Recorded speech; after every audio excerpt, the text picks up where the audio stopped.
గమనిక. OG cinema చిన్నపిల్లలతో చూడలేమేమో.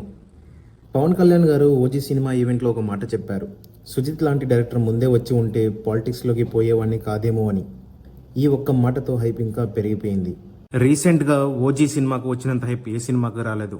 అంత హైప్ ఉంది. హైప్ వచ్చినంత రేంజ్లో సినిమా ఉందా? పవన్ కళ్యాణ్ గారి ఫ్యాన్గా సుజిత్ ఈ సినిమాని ఎలా తీశాడు? తమన్ మ్యూజిక్ బద్దలు కొట్టాడా? Hi, hello, welcome to mixed talks. Entry scene, interval scene, climax scenes కోసం ఎలివేషన్స్ ఇస్తే పర్లేదు. సినిమా మొత్తం ఎలివేషన్స్ ఇస్తే ఒక టైం తర్వాత బోర్ కొడుతుంది. అలాంటి సినిమాలు ఈ మధ్య L2 ఎంపురాన్, జైలర్, కూలీ, గుడ్ బ్యాడ్ అగ్లీ సినిమాలు అలాంటివే. ఆ కోవలకే ఓజీ సినిమా కూడా వస్తుంది. ఈ సినిమాలన్నీ వాళ్ళ ఫ్యాన్స్ తీసిన సినిమాలు. సుజిత్ పవన్ కళ్యాణ్ గారి ఫ్యాన్గా ఓజీ సినిమా ఎలా తీశాడో చూద్దాం రండి. సుత్తి లేకుండా సూటిగా చెప్పాలంటే ఈ సినిమా పవన్ కళ్యాణ్ ఫ్యాన్కు బాగా నచ్చుతుంది. మిగతా వారికి ఒక యావరేజ్ సినిమా. నేను పవన్ కళ్యాణ్ ఒక స్టైల్ స్వాగ్ కోసం చూడొచ్చు కూడా. కథ గురించి చెప్పాలంటే ఏం చెప్పాలో అర్థం కావడం లేదు. మొత్తం మీద ఏదో ఒక కథ అంటూ ఉంటుంది కాబట్టి స్పాయిలర్ లేకుండా ఆ కథ గురించి చెప్తాను. 1978లో గంభీర అలియాస్ పవన్ కళ్యాణ్ ఒక గ్యాంగ్స్టర్. ఆయన సత్యదాద అలియాస్ ప్రకాష్ రాజ్కు కుడిభుజంగా ఉండి ముంబైలో ఒక పోటును ఏలుతుంటాడు.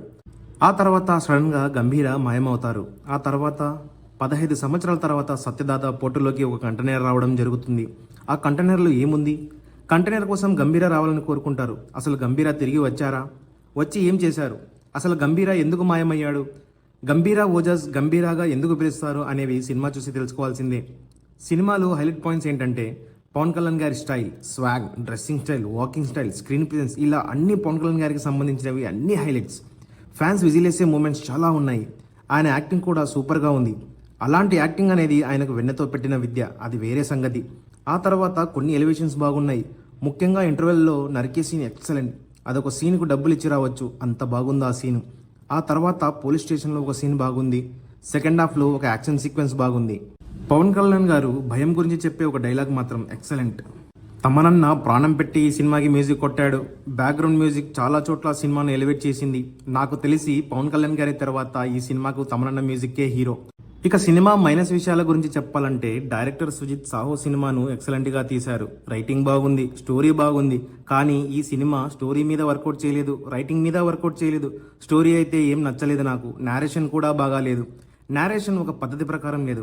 ఆ పోటు ఏమిటి, పోటు కోసం ఎందుకు పోట్లాడుతున్నారు అనేది సరిగ్గా చూపించలే. స్క్రీన్ ప్లే కూడా ఆడికాడికుంది. సినిమా యొక్క కోర్ పాయింట్ అనేది ఏమిటో అర్థం కాదు. నాకైతే ఫస్ట్ హాఫ్ స్టార్ట్ అయిన 10 నిమిషాల తర్వాతనే ఇంటర్వెల్ వరకు సాగతీతగా బోరింగ్గా అనే ఫీలింగ్ వచ్చింది. ఏదో కొన్ని ఎలివేషన్ సీన్స్ పవన్ కళ్యాణ్ గారి స్టైల్కు జత అయితే సరిపోతుందని సినిమా తీసినట్లున్నారు. మినిమం కొద్దిగైనా కథ ఉండాలి కదా. ఇంట్రడక్షన్ సీన్ చాలా నార్మల్గా ఉంది. ఇంకా కొన్ని యాక్షన్ సీక్వెన్స్ చాలా రొటీన్గా ఉంటాయి. దానికి తోడు హీరో కత్తి పట్టుకుని వస్తుంటే అవతల వాళ్ళు గన్లతో కాల్చుతున్నా కూడా హీరోకి ఏమీ తగలవు. ఇది ఎక్కడ లాజిక్కో.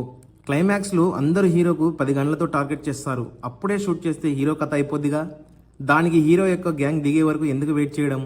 ఇలాంటివి చూసినప్పుడే గుండె రాయి చేసుకోవాల్సి వస్తుంది. హీరో దూరంగా వెళ్ళిపోవడానికి గల కారణం ఎమోషనల్గా ఇంపాక్ట్గా లేదు. ఆ తర్వాత పర్ఫార్మెన్స్ గురించి చెప్పాలంటే ఇమ్రాన్ హష్మితో మొదలుపెట్టుకొని శ్రేయారెడ్డి, ప్రకాష్ రాజ్, అర్జున్ దాస్, సుహాస్, వెంకట్, శుభలేఖ సుధాకర్, రాహుల్ రవీంద్రన్, ఇలా అందరూ వాళ్ళ క్యారెక్టర్ మేరకు బాగానే చేసినారు. కాకపోతే వాళ్ళ క్యారెక్టర్కి అంతగా డెప్త్ లేదు. అందరూ ఏదో సోషల్ మీడియాలో నా క్యారెక్టర్ బాగుంది అని చెప్పినారు కానీ అంత డెప్త్ అయితే నాకేం అనిపించలేదు. సినిమాటోగ్రఫీ, ప్రొడక్షన్ వాల్యూస్, ఇలా మిగతావన్నీ చాలా బాగున్నాయి. ఈ సినిమాకు మా రేటింగ్ 2.75. ఈ సినిమా మీకు ఎలాగుందో కామెంట్స్ రూపంలో తెలియజేయండి. నాకు తెలిసి సుజిత్ వచ్చిన అవకాశాన్ని వేస్ట్ చేసుకున్నాడని అనుకుంటున్నా. Thank you.